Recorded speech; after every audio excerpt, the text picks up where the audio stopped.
মুসলমানরাই বাংলার সরকার চালাবে, মুসলমানরাই বাংলার সরকার চালাবে। নমস্কার বন্ধুরা, আপনারা দেখছেন পলিটিক্যাল বাংলা। তো বন্ধুরা, আপনারা অবশ্যই জানেন যে হুমায়ুন কবির এই মুহূর্তে পশ্চিমবাংলার সবথেকে হিন্দু বিরোধী নেতা। কয়েকদিন আগে তিনি বলেছিলেন যে হিন্দু মুসলিম ভাই ভাই বা মুর্শিদাবাদের যারা হিন্দুরা রয়েছেন তাদের কোনো চিন্তার কারণ নেই, আমি যতক্ষণ আছি আপনাদের চিন্তার কোনো কারণ নেই। যদিও আপনারা অবশ্যই জানেন যে এই হুমায়ুন কবির জাস্ট কয়েক বছর আগে বলেছিলেন যে মুর্শিদাবাদে 70% মুসলিম এবং 30% হচ্ছে হিন্দু। তো 30% যারা রয়েছে তাদেরকে কেটে তিনি ভাগীরথী নদীর জলে ভাসিয়ে দেবেন, এমনটাই কিন্তু তিনি বলেছিলেন। তো কয়েকদিন আগে তিনি বললেন হিন্দু মুসলিম ভাই ভাই, আজ তিনি কি বলছেন সেই ভিডিওতে আপনাদের আমি অবশ্যই দেখাবো। তবে এটুকু আপনাদের আমি মনে করিয়ে দিতে চাই যে এই হুমায়ুন কবির, যিনি কিনা মমতা ব্যানার্জির ছায়া সঙ্গী ছিলেন, তৃণমূল কংগ্রেসের এক সময়ের নেতা, বর্তমানে তিনি সাসপেন্ড হয়েছেন এবং বর্তমানে তিনি নিজে দলও ঘোষণা করেছেন এবং দল ঘোষণার পর থেকে তিনি জল্পনা বাড়াচ্ছেন যে এই পশ্চিমবঙ্গে তিনি নাকি বাবরি মসজিদ তৈরি করবেন। যদিও তিনি কতটা কি করতে পারবেন আমরা জানি না, আশা করি মানে এইটুকু আমি হয়তো সবাইকে বলে রাখতে চাই যে উনি যতই চেষ্টা করুন না কেন এই পশ্চিমবাংলায় কোনো মতে বা এই ভারতবর্ষে কোথাও কিন্তু বাবরি মসজিদ কোনোভাবেই সম্ভব নয়।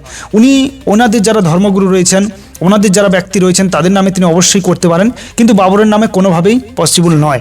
তো আরেকটা কথা আপনাদের জানিয়ে দিই যে মমতা ব্যানার্জি যা চাইছেন সেই একই রাস্তায় কিন্তু হাঁটছেন হুমায়ুন কবির। কি বললেন পুরো ভিডিওটা আপনারা দেখুন এবং হিন্দুদেরকে নিয়ে তিনি কি বললেন সেই দিকটা কিন্তু আপনারা অবশ্যই খেয়াল করবেন, পুরো ভিডিওটা দেখুন। মিমকে সঙ্গে নিয়ে আমি 182টাতে আসনে প্রার্থী দিব, আর 162টা জিতে আগামী দিনে মুসলমানরাই বাংলার সরকার চালাবে। বাংলাতে শুধু বাঙালিরাই থাকবে, বাকিদের সব তাড়িয়ে দেব। শুভেন্দু অধিকারী একটা মূর্খ আর একটা পাগল। এত বড় লয়ার সুপ্রিম কোর্টে বসে যাচ্ছে, তো এতদিন কেন যায়নি? এটাই ভোট নেওয়ার জন্য মুসলমানদের এসআইআর এর লেগে ও সুপ্রিম কোর্টের উপরে ভর করে চালিয়েছিল। তারপরে যে হিন্দুরা ক্ষমতা ভোগ করেছিল তারা সব তলায় তলায় বিজেপি, আর কয়েকটা চুল পাকা লোক বসে আছে বামফ্রন্টের চেয়ারম্যান হয়ে, নাই কেন্দ্রীয় কমিটির সদস্য হয়ে। তারা যে টিপ্পনি কাটছে আর যেভাবে কথা বলছে, দেখুন না কি হয়। আমি বলছি যদি কেউ আসে সবাই 294টাকেই অল আউট করবো, আর না হলে আমি একাই ছোট ছোট শরিক দলকে নিয়ে, কয়েকটি রাজনৈতিক দলকে নিয়ে, মিমকে সঙ্গে নিয়ে আমি 182টাতে আসনে প্রার্থী দেব, আর 162টা জিতে আগামী দিনে মুসলমানরাই বাংলার সরকার চালাবে। রাজ্যের মুসলমানদেরকে এরা ভিখারি করে রাখতে চায়। AA পাস গ্র্যাজুয়েশন করা ছেলে যারা পোস্ট গ্র্যাজুয়েট করে বসে আছে তাদেরকে আজকে 1,500 টাকার জন্য লাইন দিয়ে ফর্ম ফিল আপ করতে হচ্ছে, আবার মাঝে মাঝে চোপড়াতে পরশুদিনকে পুলিশের লাঠিচার্জ করেছে। এর থেকে আর কি বলা যাবে? এই সরকারকে আর কিভাবে আখ্যা দেয়া যাবে? কাজেই বলবো ফর্ম ফিল আপ করুক, ফর্ম ফিল আপ করে আর সেই ফর্মের টাকা আর মমতা ব্যানার্জি ফেরত আসবে না আর দিতেও পারবে না। আমরা ফর্ম ফিল আপের পাশাপাশি আগামী দিনে যাতে কর্মসংস্থান হয়, ওই 1,500 টাকার বিনিময়ে যাতে 25,000 টাকা 20,000 টাকা মাইনে পেয়ে কোনো ফ্যাক্টরি কোনো প্রাইভেট সংস্থাকে দিয়ে কর্মসংস্থান যাতে করা যায় সেই দিকে গুরুত্ব দেব। শুনেন 3বার পেয়ে এসছে, তো তাদের লালস হয়ে আছে, তাই তারা 1000 টাকাটা 1500 টাকা আর 1200 টাকাটা 1700 করে মনে হচ্ছে আবার এই করে পার পাবো। তবে আমার স্থির বিশ্বাস এবার আর এই করে পার পাবে না। আর যে লক্ষ্মীর ভান্ডার, আমরা ক্ষমতায় আসলে ওটা লক্ষ্মীর ভান্ডার আর নাম থাকবে না, নামও পরিবর্তন করবো, আর মাসে 1,500 লাই 1700 লাই 3,000 করে দেবো, আর 1,20,000 টাকার ঘরটা 2 লাখ করে দেবো পাবলিক। নাম পরিবর্তন করে আমাদের আসতে দিন না, মানুষ আমাদেরকে সাপোর্ট দিক, সেই ক্ষমতা দিক, তারপরে দেখবেন কি নাম হবে। ওই লক্ষ্মী ফক্কি হবে না, হ্যাঁ অলক্ষ্মী কোনো নাম থুব।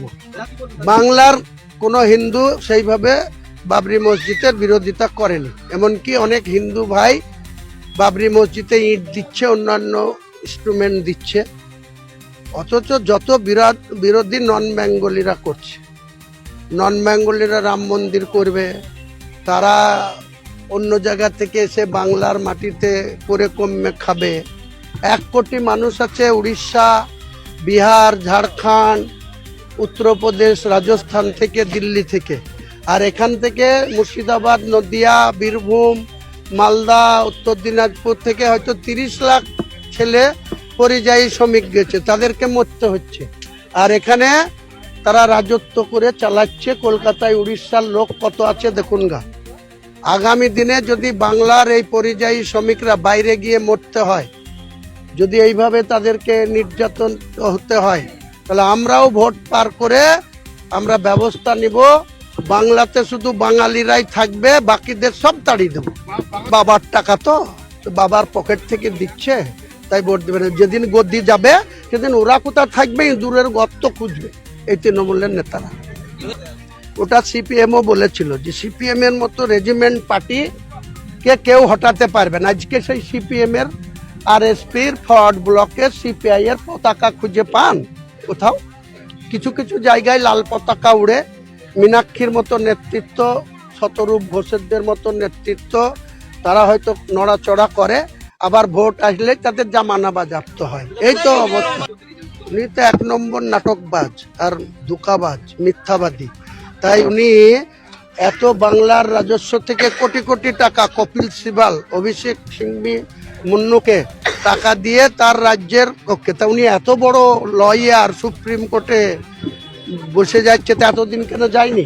এটাই ভোট নেওয়ার জন্য মুসলমানদের এসআইআর এর লেগে ও সুপ্রিম কোর্টে গিয়েছে। সুপ্রিম কোর্টে 2 গালে 2 থাপ্পড় খেয়ে এসছে দিল্লি থেকে। অনেক আগেই ব্যবস্থা নেওয়া উচিত ছিল, এদেরকে শ্রীঘরে পাঠানো উচিত ছিল অনেক আগেই। প্রতিকুর রহমান কেন সিপিএম ছেড়েছে, তার কি ইগো বা তার লড়াই কি, সংগ্রাম কি, তার নীতি কি, আগামী দিন 7 দিন অপেক্ষা করুন, বুঝতে পারবেন সে কোন পথে যাচ্ছে। না, আমি কাউকে ব্যক্তিগতভাবে এইসব করি না। কেউ আমার সঙ্গে যোগাযোগ করলে একবার কথা বললে 3 বার কথা বলি, কিন্তু কাউকে অত গুরুত্ব দিয়ে কাউকে ইনভাইট করি না। দেখুন, সিপিএম কে আর কংগ্রেসকে যেমন 49 বছর ধরে মানুষ ক্ষয়িষ্ণু থেকে ক্ষয়িষ্ণু করে দিয়েছে, তেমনি সিপিএম কেও আর এই 34 বছরের শাসনের যা কুশাসন করেছে, কেউ আর সিপিএম কে আনবে না বাংলার ক্ষমতায়। নিশ্চিত হবে। আপনারা যতই অমূলক আশঙ্কা করেন, কোনো আশঙ্কা করার কিছু নেই। নিশ্চিতভাবেই তৃণমূল পরাজিত হবে।